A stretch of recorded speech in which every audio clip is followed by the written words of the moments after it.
મારો નફો એ તારા માટે નુકસાન છે, પણ તારું નુકસાન મારા માટે નફો છે. આ જ કુદરતનો વાર્ષિક હિસાબ છે. ત્યારે ચાલો હિસાબ કરવા લાગીએ તમારા અને મારા નફા નુકસાનનું. કુદરતના મિજાજને આ સૃષ્ટિ પરનો કોઈ પણ જીવ પારખી શકવાનો નથી. જે વરસાદ ક્યાંય કોઈને હરખાવે છે, તો આ જ વરસાદ કોઈને ચોધાર આંસુએ રડાવી દે છે. સૂકી ભઠ્ઠ નદીઓ જીવંત કરનારો આ વરસાદ વેરણ બની જાય છે અને બધું જ વેર વિખેર કરી નાખે છે. ક્યાંક એના વરસવા માટે પ્રાર્થના થાય છે, તો ક્યાંક આજીજી કરાય છે કે ખમૈયા કર બાપ, હવે તું વધારે ન વરસ. ગુજરાતે મેઘરાજા અને તેના અનરાધાર વરસવાના, બિલકુલ ન વરસવાના આ બધા જ પારખા ચોમાસામાં કર્યા. ત્યારે ગુજરાતમાં આ વરસાદ પારાવાર નુકસાન બનીને વરસ્યો છે કે પછી નફો પણ રાજ્યના ચોપડે નોંધતો ગયો છે. હવે એ જો વાદળડી વરસી રે સરોવર છલી વળ્યા, અતિ વરસીને બધું વેર વિખેર કરતા ગયા. હૈયાને ટાઢક આપતી નદીઓ બે કાંઠે વહી, એ જ નદીઓના પાણી પોક મૂકીને રડાવતા ગયા. નુકસાન પણ કરતા ગયા ને નફો પણ આપતા ગયા. ઉનાળાની ધરતી વેરાન થઈ જાય છે, પાણીના તળ નીચે ઉતરી જાય છે, વનરાજી સુકાવા લાગે છે, પાંદડા વિના વૃક્ષો મુરઝાવા લાગે છે. સૂકી ભઠ્ઠ નદીનો ખાલીપો મૂંઝવણ વધારે છે. તળિયા જાટક જળાશયો બિહામણા લાગવા લાગે છે. મહામૂલો પાક સુકાવા લાગે છે. જ્યારે વરસાદ નથી વરસતો ત્યારે દુકાળના ડાકલા સંભળાવવા લાગે છે. આકરો વૈશાખ પૂર્ણ થાય છે, જેઠ શરૂ થાય છે.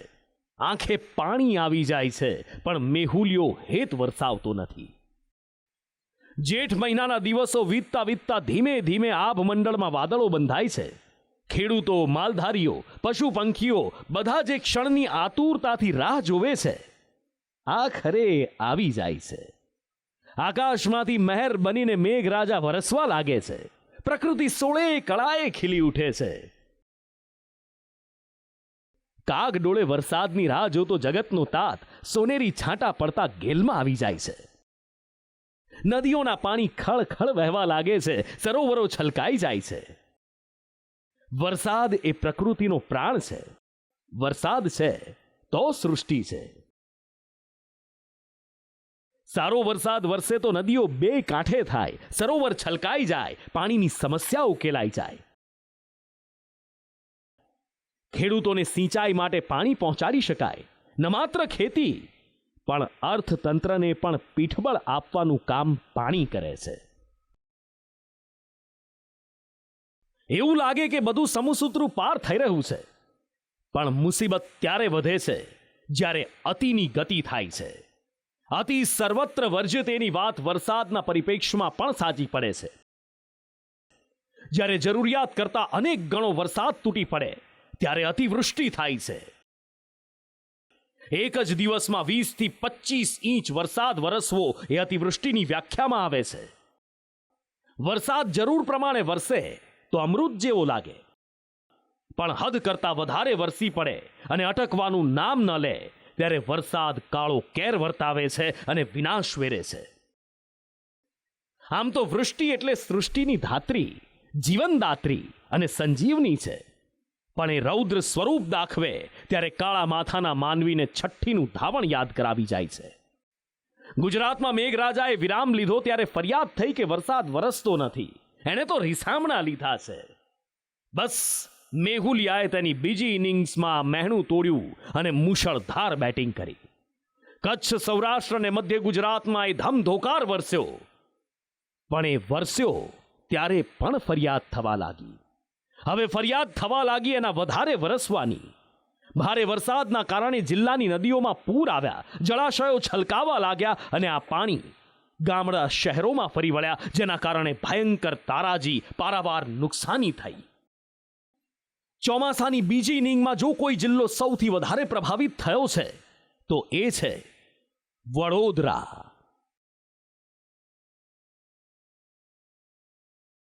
વડોદરામાં પૂર આવ્યું. વિશ્વામિત્રીના પાણીએ એવી તારાજી સર્જી કે નજર ફેરવો ત્યાં નુકસાન જ નુકસાન જોવા મળ્યું. 3 દિવસ સુધી અડધાથી વધારે શહેર પાણીમાં ડૂબેલું રહ્યું. જેમ જેમ પાણી ઓસરતા ગયા એમ એમ તારાજી વધુ સ્પષ્ટ દેખાવા લાગી. વિચાર્યું કે પાણી ઓસરવા લાગશે એટલે બધું વેરવિખેર થયેલું સમેટી લઈશું, પણ ક્યાં ખબર હતી કે આ પૂરના પાણીએ આપેલી તારાજીમાં સમેટવા માટે કંઈ વધ્યું જ નથી.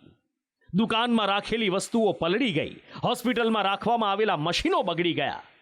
આ નુકસાનના ઘા એટલા ઊંડા છે કે આ જીવન નહીં રૂજાય. શહેરના અકોટા વિસ્તારમાં એક દંપતી આઈસ્ક્રીમનું પાર્લર ચલાવી પોતાનું ગુજરાન ચલાવતું. આ દંપતીએ જીવનમાં પહેલેથી જ ઘણો સંઘર્ષ વેઠ્યો છે. પતિની કિડની ખરાબ થતા પત્નીએ કિડની આપી હતી. આ પતિ પત્નીની આવકનું સ્ત્રોત એકમાત્ર એ આઈસ્ક્રીમ પાર્લર જ હતું. પણ વિશ્વામિત્રીના પાણી આ પાર્લરમાં એવા ફરી વળ્યા કે દુકાનમાં રાખવામાં આવેલ ફ્રીજ અને બધો જ સામાન પલળી ગયો. આજે આ દંપતી માથે હાથ મૂકીને રડી રહ્યું છે. તેઓ કહી રહ્યા છે કે અમે તો રસ્તા પર આવી ગયા, ક્યાં જઈશું હવે? અમે તો લૂંટાઈ ગયા છે. સરકાર કંઈક કરે તો સારું છે, નહીં તો અમારે તો રોડ પર બેહવાનો. કેટલું નુકસાન થયું અંદાજિત? 2.5 લાખ જેટલું. એટલે આ કંપની આપ્યું કે તમે પૈસા ખર્ચ્યા? અમે પૈસા ખર્ચ્યા છે. અચ્છા, રિપેર થાય એવું છે માસી? નથી થાય એવું, બધું કહી દીધું એમણે કે આ કશું રિપેર થાય નહીં. અચ્છા, એટલે નવું લેવું પડશે. હા, હવે નવું લેવું પડે, નહીં તો અમારે બંધ કરી દેવું પડે. અને આ જુઓ તો ખરા, આ તો જુઓ અંદર, તો જુઓ અંદર લો જરાક. આ દુકાન ભાડાની છે? ભાડાની છે. કેટલું ભાડું આવે છે? ભાડું 15,000. તો એ નીકળતું હતું ખરું પહેલા? હા, એટલું તો નીકળતું હતું. હવે શું લાગે છે? હવે ના નીકળે, કશું ના નીકળે. અમારું બહુ નુકસાન થયું ભાઈ. આવી જ નુકસાનીના દ્રશ્યો વડોદરાના કારેલીબાગ વિસ્તારમાં પણ જોવા મળ્યા. જલારામનગર વિસ્તારમાં રહેતા સ્થાનિકોને લાખો રૂપિયાનું નુકસાન વેઠવાનો વારો આવ્યો છે.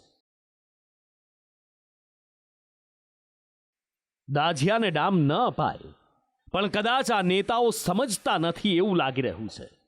જ્યારે જનતા મુસીબતમાં હતી ત્યારે કોઈ ડોકાયું પણ નહોતું, અને પાણી ઓસર્યા ત્યારે દેખાડાની કામગીરી કરવા નેતાઓ પહોંચ્યા. ત્યારે રણચંડી બનેલી જનતાએ નેતાઓનો હુરિયો બોલાવ્યો. અગાઉ વડોદરામાં મનીષા વકીલ રોષનો ભોગ બની ચૂક્યા હતા, અને હવે વધુ એક નગર સેવક જનતાની અડફેટે આવી ગયા.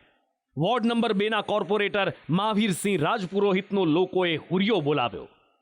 વડોદરામાં પૂર આવ્યું અને લોકોની હાલત કફોડી થઈ ગઈ.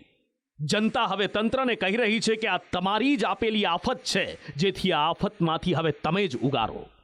જનતાના આક્રોશનો સામનો કરતી સરકાર અને વડોદરાનું તંત્ર હવે સહાય આપવાની વાતો કરી રહ્યું છે, પણ આ સહાય મેળવવા માટે પણ રાહ જોવી પડશે.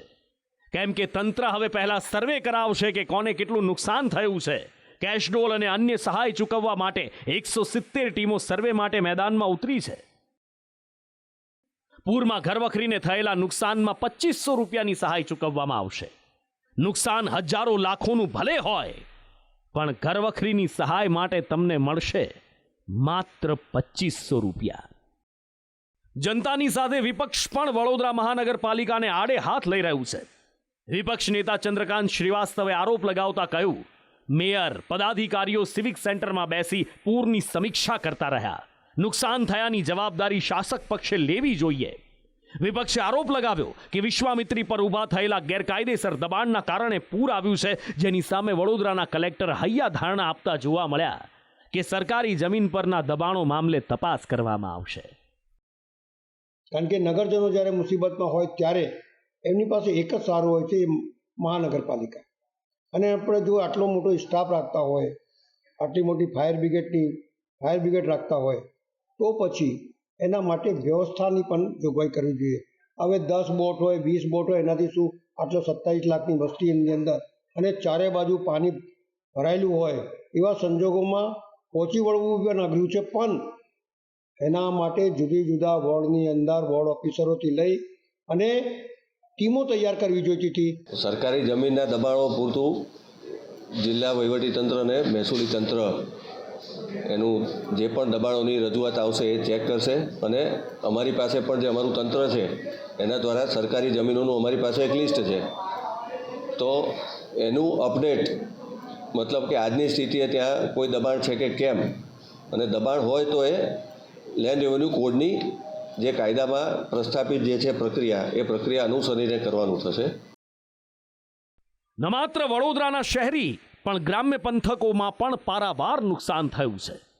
વડોદરાના પાદરામાં 5 દિવસ બાદ પણ પૂરના પાણી નથી ઓસર્યા. પૂરના પાણીએ એવી તારાજી વેરી છે કે તાલુકાના 12 ગામના 3500 લોકોનું સ્થળાંતર કરવામાં આવ્યું. હજી પણ એસડીઆરએફ એનડીઆરએફની ટીમો અહીંયા તૈનાત છે. રોગચાળો ન ફેલાય એ માટે આરોગ્ય વિભાગની 45 ટીમ સ્ટેન્ડબાય છે. ડભોઈના ગોજલી ગામમાં ખેતરોમાં દેવ અને ઢાઢર નદીના પાણી ફરી વળ્યા. મરચા, કપાસ, દિવેલા સહિતના પાકને ભયંકર નુકસાન થયું છે. પૂરના પાણીના કારણે જમીનનું પણ ધોવાણ થઈ ગયું છે. કરજણ તાલુકાના 9 ગામડાઓ પૂરના કારણે હજી પણ પ્રભાવિત છે. હજારો હેક્ટર જમીનમાં પાકને નુકસાન થયું છે. કપાસ, તુવેર અને શાકભાજીના પાકને નુકસાન થતા ખેડૂતો રાતા પાણીએ રડી રહ્યા છે. હવે ખેડૂતો આશ રાખી રહ્યા છે કે સરકાર નુકસાન સામે વળતર ચૂકવે. પણ ત્યાં એસડીઆરએફના નિયમોને સરકાર નેવે મૂકશે કે કેમ એ સવાલ પણ સૌથી મોટો છે. કુદરતની થપાટ કચ્છ અને સૌરાષ્ટ્રે પણ ખાવી પડી છે. મુશળધાર વરસાદ અને નદીઓમાં આવેલા ઉફાનના કારણે કચ્છ અને સૌરાષ્ટ્રવાસીઓનું જીવન ખોરંભે ચડી ગયું. સૌરાષ્ટ્રમાં પોરબંદર, દ્વારકા અને જામનગરમાં પૂરના પાણીએ ભયંકર તારાજી વેરી. વરસાદે તો વિરામ લઈ લીધો છે, પણ મુશ્કેલીઓ થંભી નથી રહી. રાજ્યના અનેક ભાગોમાં અતિવૃષ્ટિના કારણે ખેડૂતોને વ્યાપક નુકસાન થયું છે. નુકસાન સામે જગતના તાતને વળતર ચૂકવવામાં આવે એવી માંગ દસાડાના ધારાસભ્ય પી.કે. પરમારે કરી છે. મુખ્યમંત્રી ભૂપેન્દ્ર પટેલને લખેલા પત્રમાં તેમણે લખ્યું છે, સુરેન્દ્રનગરમાં પાટડી, લીમડી અને લખતર નળકાંઠા વિસ્તારમાં આવેલા 17 ગામોમાં ખેડૂતોને ભયંકર નુકસાન થયું છે. સરકાર ઝડપથી સર્વે કરી સહાય ચૂકવે એવી માંગણી તેમણે આ પત્રમાં કરી છે. પૂરના કારણે રાજ્યને થયેલા નુકસાનની જ ચર્ચા કરવામાં આવે તો મેઘરાજાનું અપમાન કર્યું કહેવાશે. મુશળધાર મુસીબત આપનારા વરસાદે જળાશયોને છલકાવીને તરબોળ પણ કર્યા છે. ચોમાસા પછી હવે શિયાળા અને ઉનાળામાં પીવા અને સિંચાઈના પાણી માટે હેરાન નહીં થવું પડે એના માટે મેઘરાજાનો આભાર માનીએ એટલો ઓછો છે. મેઘરાજાની તોફાની બેટિંગ બાદ જળાશયોમાં પાણીની વિપુલ આવક થઈ છે. 207 માંથી 108 જળાશય સંપૂર્ણપણે છલકાઈ ગયા છે. 108 જળાશયોને એલર્ટ પર રાખવામાં આવ્યા છે. ગુજરાતની જીવાદોરી સરદાર સરોવર ડેમમાં 85%થી વધુ પાણીનો સંગ્રહ છે. 44 જળાશયો એવા છે જેમાં 70%થી વધુ પાણી છે. 20 ડેમમાં 50થી 70% સુધીના પાણીનો સંગ્રહ છે. 22 ડેમમાં 25થી 50% સુધીનું પાણી છે. તો 12 ડેમ એવા પણ છે જ્યાં 25%થી ઓછું પાણી છે. કચ્છના 20 જળાશયોમાં 87%, સૌરાષ્ટ્રના 141 જળાશયોમાં 81%, મધ્ય ગુજરાતના 17 જળાશયોમાં 93%, તો દક્ષિણ ગુજરાતના 13 જળાશયોમાં 77% પાણીનો સંગ્રહ છે. સૌથી ઓછા જળાશયો ઉત્તર ગુજરાતમાં ભરાયા છે. ઉત્તર ગુજરાતના 15 જળાશયોમાં 48%થી વધુ પાણીનો સંગ્રહ છે. તો આ વરસાદ એક સવાલ છે કે આ વરસાદ આપણને ફાયદારૂપ છે કે નુકસાનરૂપ છે. સૌથી પહેલા કહીશ, જે પાણી આવે છે, વરસાદ છે, એ 100% ફાયદા માટે છે જ આપણા ગુજરાત માટે. કારણ કે જેટલા બી જળાશયો છલકાયા છે એ જળાશયના માધ્યમ દ્વારા ખેડૂતોને બહુ સારી ખેતી કરી શકશે. પણ અમુક જગ્યાએ એવું પણ જોવા મળ્યું છે કે ગુજરાતના સુરેન્દ્રનગર છે, માંગરોળ છે, ઉત્તર ગુજરાત ઘણા બધા વિસ્તારો છે જેની અંદર વરસાદના કારણે લીલો દુકાળ જેવી સ્થિતિ આવી ગઈ, જેમાં કપાસના પાક છે કે મગફળી છે એને બહુ સૌથી વધારે નુકસાન થયું, પરંતુ શાકભાજીમાં વધારે નુકસાન થયું છે. તો આ એક એવો માઇનસ પોઈન્ટ પણ છે. પણ એવું કહી શકાય કે ઓવરઓલ જે વરસાદ પડ્યો છે એ આપણા ગુજરાત માટે બહુ જરૂર હતો અને જેના કારણે આવનારા દિવસોમાં પણ આપણે ખેતી માટે બહુ સારું રહેશે. હવે આવનારા દિવસો ખેતીની અંદર પણ મેઇન ડાંગર છે, ચોખાના પાકની અંદર સૌથી વધારે પાણીની જરૂર પડતી હોય છે. તો એ જરૂરિયાત આપણને આ વરસાદ દ્વારા આપણને મળી રહેશે. આફતને જીરવીને પણ ચહેરા પર સ્મિત રેલાવે એ પાક્કો ગુજરાતી. વડોદરાવાસીઓ પૂરની આફતનો સામનો જન્માષ્ટમીના પર્વથી કરી રહ્યા છે. જન્માષ્ટમીના બીજા દિવસે પારણા નવમીની ઉજવણી વડોદરાવાસીઓએ પાણી વચ્ચે કરી હતી. ભરાયેલા પાણી વચ્ચે લોકો ગરબે ઝૂમતા જોવા મળ્યા હતા.